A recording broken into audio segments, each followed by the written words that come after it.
여러분 잘 지내셨나요?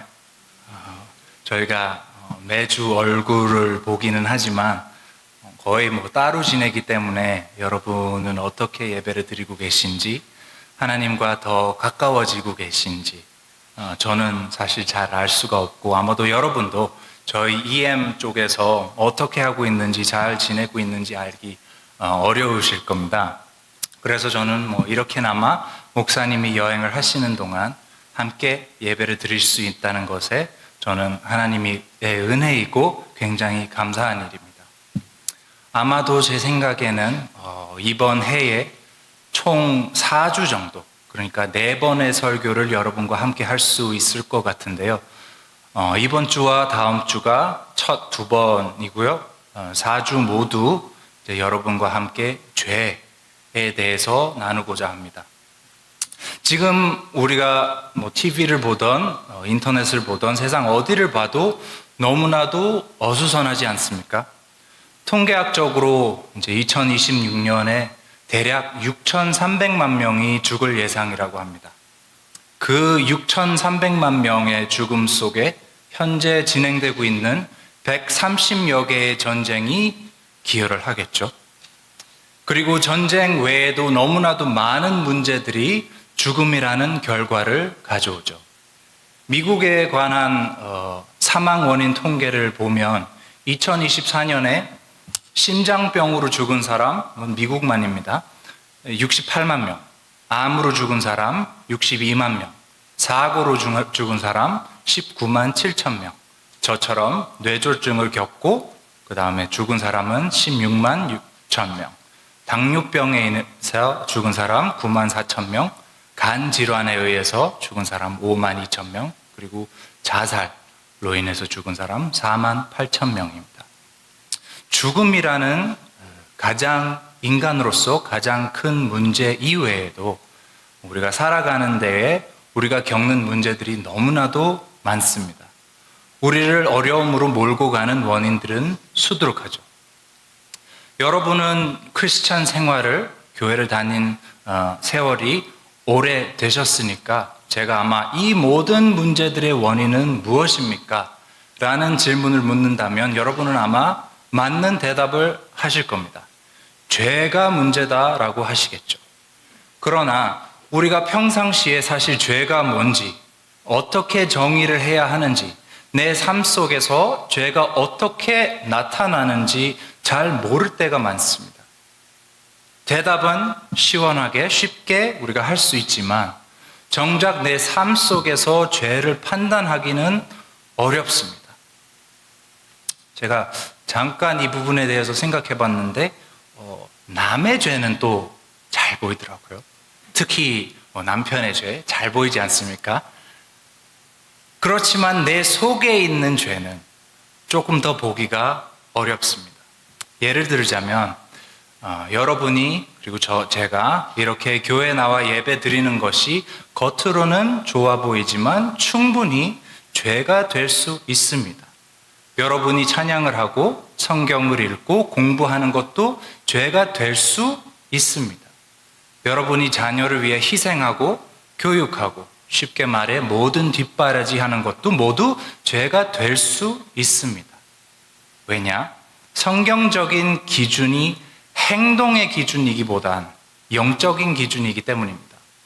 고린도전서 10장 31절 혹시 띄워지나요? 안 띄워지나요? 그런즉 너희가 먹든지 마시든지 무엇을 하든지 다 하나님의 영광을 위하여 하라. 무엇을 하는지가 중요하지만 그것보다 더 중요한 것은 과연 나는 하나님의 영광을 위하여 그 일을 하고 있는가가 중요합니다. 교회를 다른 한국 사람들을 만나기 위해서만 나왔다면 죄가 됩니다. 성경으로 내 지식과 잘남을 나타내기 위해서 읽는다면 죄입니다.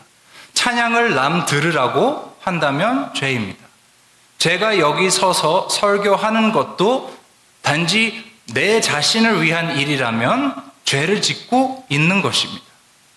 우리 삶 속에 일어나는 모든 일들과 내 마음 속에 반응과 현실 속으로 나타나는 나의 행동들이 죄일 수가 있고 죄일 확률이 높고 스스로 판단하기가 매우 어렵기 때문에 우리가 죄에 대해서 더 잘 알아야 합니다. 그래서 이제 2026년 저와 함께 4번 정도의 시간이 있을 것 같은데 그 시간에 여러분과 함께 죄에 대해서 더 자세히 더 잘 알게 되는 시간이 되기를 기도합니다. 아멘. 오늘 설교 내용에 본격적으로 이제 그럼 들어가기 전에 먼저 이 말씀을 드리고 싶습니다. 우리가 죄에 대해서 배우면 배울수록 정상적인 반응은 슬픔과 아픔입니다. 그러나 이 4번의 설교를 들으시면서 제가 여러분께 권장하고 싶은 것이 하나 있습니다. 제가 이 설교들을 하는 목적이기도 하죠. 우리가 은혜를 경험하고 진정으로 알기 위해서는 죄를 분명히 알 필요가 있습니다. 죄를 모르는 사람은 은혜를 알 수 없습니다. 그 말은 우리가 죄에 대해서 파고들면 들수록 여러분과 저는 은혜를 더 크게 경험할 수 있는 문이 열린다는 것입니다.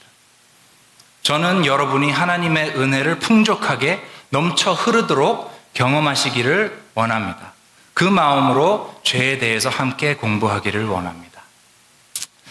자, 그렇다면 먼저 은혜를 알기 위해서 죄를 알아야 한다면 죄를 알기 위해서는 죄가 없는 상태, 죄가 존재하기 전의 상태를 먼저 알아야겠죠.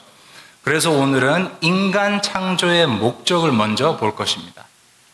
오늘 본문 말씀 창세기 1장 26절에서 27절 함께 읽겠습니다. 하나님이 이르시되 우리의 형상 다른 버전이구나. 이걸로 읽겠습니다. 하나님의 자기 형상 곧 하나님의 형상대로 사람을 창조하시되 남자와 여자를 창조하시고 하나님이 그들에게 복을 주시며 하나님이 그들에게 이르시되 생육하고 번성하여 땅에 충만하라 땅을 정복하라 바다의 물고기와 하늘의 새와 땅에 움직이는 모든 생물을 다스리라 하시니. 여러분은 다 아마 이 구절을 읽어보셨을 겁니다. 그리고 인간은 하나님의 형상대로 창조되었다는 것도 아실 겁니다. 우리가 먼저 봐야 할 포인트는 인간이 하나님의 형상대로 만들어졌다는 것이 아니라 먼저 하나님이 고의적으로 의도적으로 목적을 가지고 인간을 지으셨다는 겁니다. 창세기 2장 7절을 보면 여호와 하나님이 땅의 흙으로 사람을 지으시고 생기를 그 코에 불어넣으시니 사람이 생명이 되니라. 여기에 나오는 지으시고로 번역된 히브리어 원어 말이 얏살인데 이 말의 용도가 도예가가 무언가를 빚어낼 때 쓰이는 동사입니다. 그 말은 하나님이 인간을 지으실 때 마치 장인이 자신의 걸작을 빚어내듯 곡선마다 신경 써서 의도를 가지고 빚어내듯 마음속에 정확한 구상을 품고 지으셨다는 겁니다. 인간을 인간의 모습으로 지으실 때에 정확한 하나님 마음속에 목적이 있었다는 겁니다. 또 오늘 본문 말씀 속에서 하나님이 이르시되 우리의 형상을 따라 우리의 모양대로 우리가 사람을 만들고 라고 써있죠. 그 말은 삼위일체의 하나님이 숙고하여 인간을 만들기를 결정을 했다는 겁니다. 다른 모든 창조물을 이렇게 돌이켜보시면 하나님이 이르시되 라는 전제로 창조되었지만 그렇게만 적혀 있거든요. 인간만이 하나님이 이르시되로만 끝나는 것이 아닌 우리가 사람을 만들고 그리고 어떻게 사람을 만들고라는 고민 끝에 창조된 특별한 존재입니다. 하나님은 인간을 창조할 때 명확한 뜻과 의도가 있었다는 것입니다. 그렇다면 그 의도가 무엇일까요? 여기서부터 이제 하나님의 형상을 따라 하나님의 모양대로라는 그 부분이 나오는 겁니다. 먼저 하나님의 형상.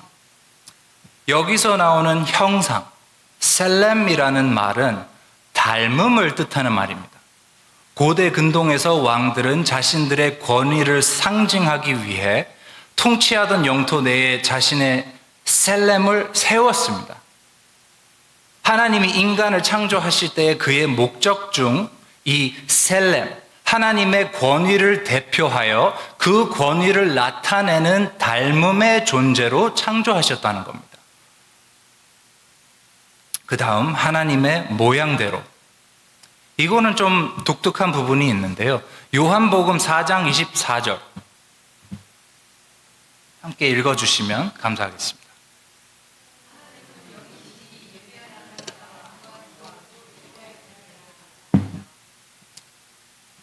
하나님은 영이시니, 하나님이 영이시라면 어떻게 인간이 그의 모양대로 지음을 받을 수 있었을까요? 하나님에게는 물체적인 모양이 없는데 어째서 인간은 그의 모양대로 일 수가 있을까요? 여기서 나오는 모양대로, 데뭇라는 말은 대표하는 것을 뜻하는 겁니다. 하나님의 역할을 세상에서 대표하여 행하는 존재라는 것입니다. 그러니까 하나님의 형상을 따라 하나님의 모양대로 인간이 창조되었다는 것은 1. 인간은 하나님을 닮았으며 하나님의 도덕적, 영적, 지적, 관계적인 속성과 성품을 반영하는 존재이며 2. 인간이 이 세상에서 하나님의 대리인으로서 이 세상을 하나님의 성품으로 다스려 그 모든 피조 세계의 하나님의 영광을 드러내는 존재라는 겁니다. 더 짧게 얘기를 한다면 인간 창조의 목적은 하나님을 닮아 하나님을 대표해서 하나님처럼 완벽하게 세상을 다스려 하나님께 모든 것이 영광이 되도록 하는 것입니다.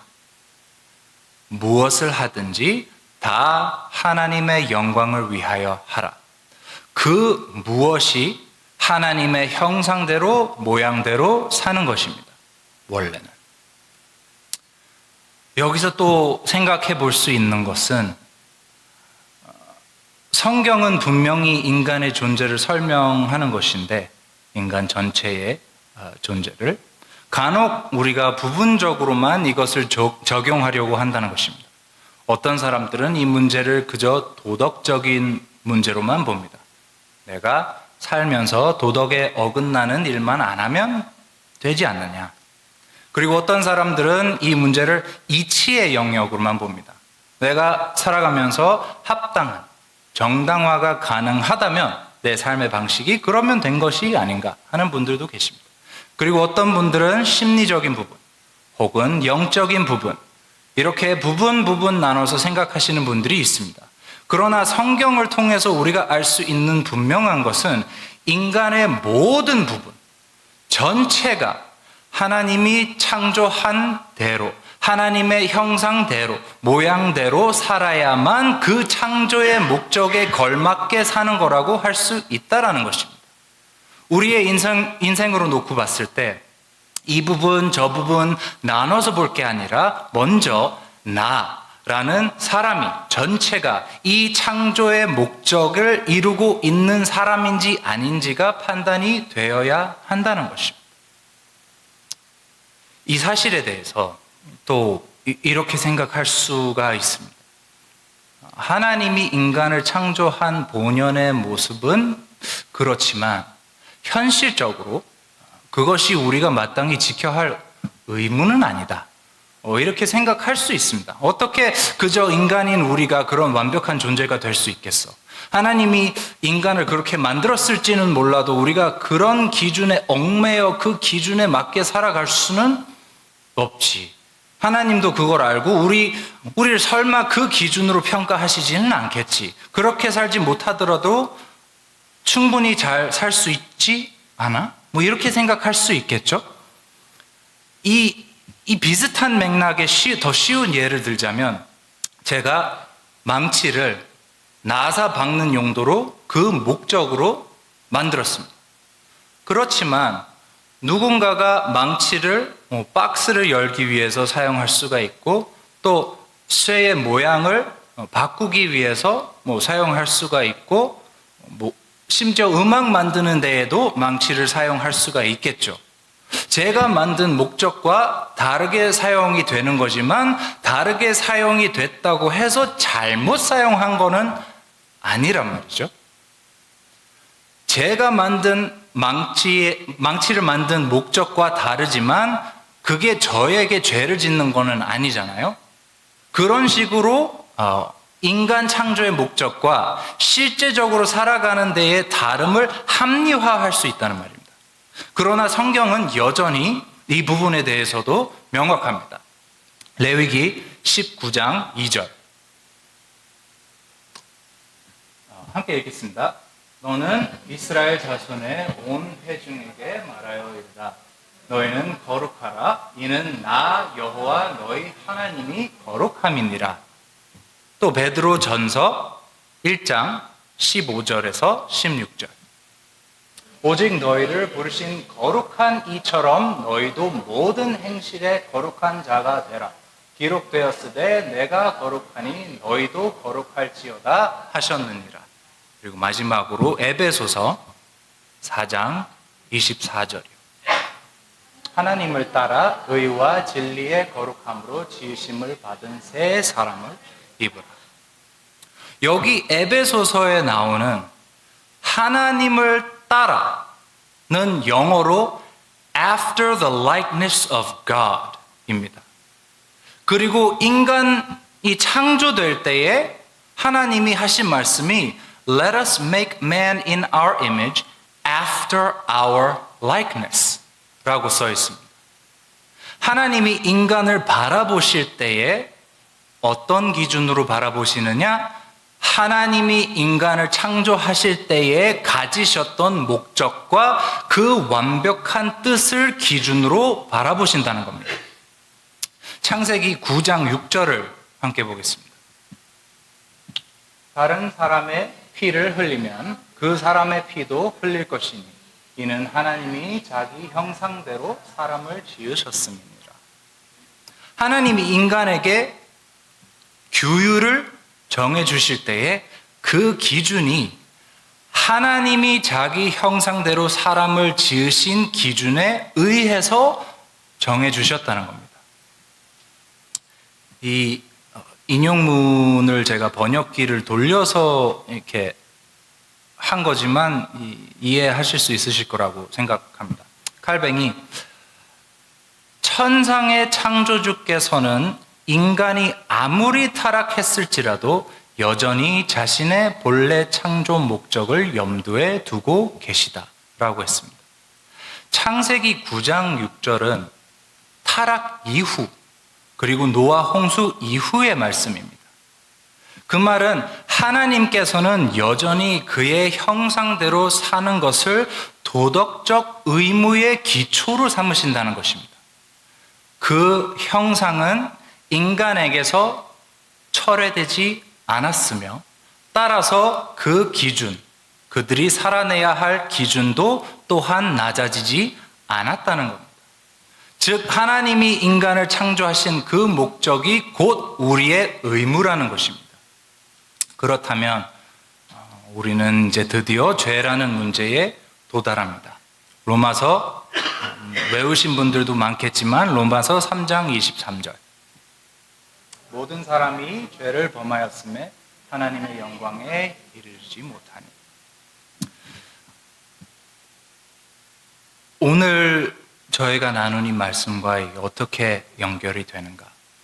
여기에 나오는 죄를 범하였음에는 헤마르톤입니다. 헤마르톤의 어근은 헤마르타노입니다. 헤마르타노의 뜻은 to miss the mark, 목표를 빗나가다 입니다. 이 구절에서 목표가 무엇입니까? 하나님의 영광. 여기서 이르지 못하더니의 시제는 현재 시제입니다. 다시 말해 우리의 현재 계속해서 진행되는 상태는 하나님의 영광에 이르지 못하고 있는 죄를 범한 상태인 것입니다. 하나님이 인간을 창조하신 궁극적 목적이 뭐라고 얘기했습니까? 하나님을 닮아 하나님을 대표해서 하나님처럼 완벽하게 세상을 다스려 하나님께 모든 것이 영광이 되도록 하는 것입니다. 그것이 인간의 존재 의미이자 살아가는 목표입니다. 그런데 우리는 헤마르타노, missed the mark, 목표를 빗나갔다는 것입니다. 하나님의 영광을 이 세상에서 드러내지 않기에 하나님의 영광에 이르지 못하고 있는 겁니다. R.C. 스프라울이 쓴 책 하나님의 거룩하심에 이렇게 얘기했습니다. 우리는 하나님께서 의도하신 목적대로 생명의 선물을 사용하지 않았습니다. 이 땅에서의 삶은 우리가 날마다 우주적 반역의 일을 수행하는 무대가 되어버렸습니다. 죄는 우주적 반역입니다. 죄는 완전히 거룩하신 주권자에 대한 반역입니다. 그것은 우리가 모든 것을 빚지고 있는 분, 곧 우리에게 생명 자체를 주신 분께 대한 지극한 배은망덕의 행위입니다. 우리가 행하는 반역은 창조된 목적과 의도에 따라 살지 않는 것입니다. 어쩌면 우리가 이 문제에 또 하나의 문제를 얹고 있을지도 모르겠습니다. 이것이 얼마나 큰 죄인지 인지하지 못하고 살아간다는 것입니다. 그래서 우리가 이거를 공부를 해야만, 계속 되새김질 해야만 한다는 것입니다. 루터가 말했습니다. 죄를 더 축소할수록 은혜의 가치는 그만큼 더 떨어지게 된다. 설교 시작할 때 제가 말씀드렸죠. 은혜를 충만하게 경험하기 위해서는 죄를 그만큼 충분히 이해해야 한다고. 다음 주에는 죄의 정의와 원천이라는 제목으로 또 함께 설교 내용을 나눌 텐데요. 오늘은 마지막 한 가지 포인트로 마무리 짓겠습니다. 우리의 이 창조의 목적대로 살지 못하는 죄인의 상태를 에베소서 2장에서 허물과 죄로 죽었던 너희로 표현합니다. 오늘 말씀 내용을 잘 알아들으시고 자기 성찰이 빨리 되시는 분들은 이게 하나님 앞에서의 나의 진정한 모습이구나 라는 생각이 드실 겁니다. 어쩌면 서론에서 말씀드린 것처럼 마음속에 죄책감과 슬픔과 아픔이 생겼는지도 모르겠습니다. 그렇지만 우리는 지금 복음을 향해서 가고 있다라는 말씀을 꼭 드리고 싶습니다. 고린도 후서 3장 18절 함께 읽겠습니다. 우리가 다 수건을 벗은 얼굴로 거울을 보는 것 같이 주의 영광을 보매 그와 같은 형상으로 변화하여 영광에서 영광에 이르는 곧 주의 영으로 말미암음이니라. 하나님은 죄를 범한 그의 영광에 이르지 못하는 우리를 그냥 내버려 두시지는 않으셨습니다. 하나님은 예수님을 통해 성령님을 통해 일하고 계십니다. 그와 같은 형상으로 변화하여 영광에서 영광에 이르게끔 일하고 계십니다. 하나님은 여러분과 저를 그의 형상 따라 그의 모양대로 창조하셨습니다. 우리가 그 닮음을 통해 하나님을 대표하여 이 세상의 모든 만물이 그의 영광이 되게 그의 영광을 보게 하기 위해서입니다. 그러나 우리는 그 목적에 도달하지 못합니다. 그 목표를 늘 빗나갑니다. 그러나 그것은 우리의 끝이 아닙니다. 예수님이 진정한 하나님의 형상으로 이 세상에 나타나 우리로 하여금 그와 같은 형상으로 변화시키십니다. 그것이 은혜입니다. 그것이 사랑입니다. 그것이 우리의 구원입니다. 여러분 믿으십니까? 아멘. 그럼 이제 함께 주 하나님 지으신 모든 세계를 찬양할 텐데요. 이 찬양하시면서 찬양보다는 하나님이 지으신 이 세상 천지의 목적, 그리고 그가 나타내고 싶어 하시는 그의 영광을 생각하시면서 묵상하시면서 함께 찬양하기를 원합니다.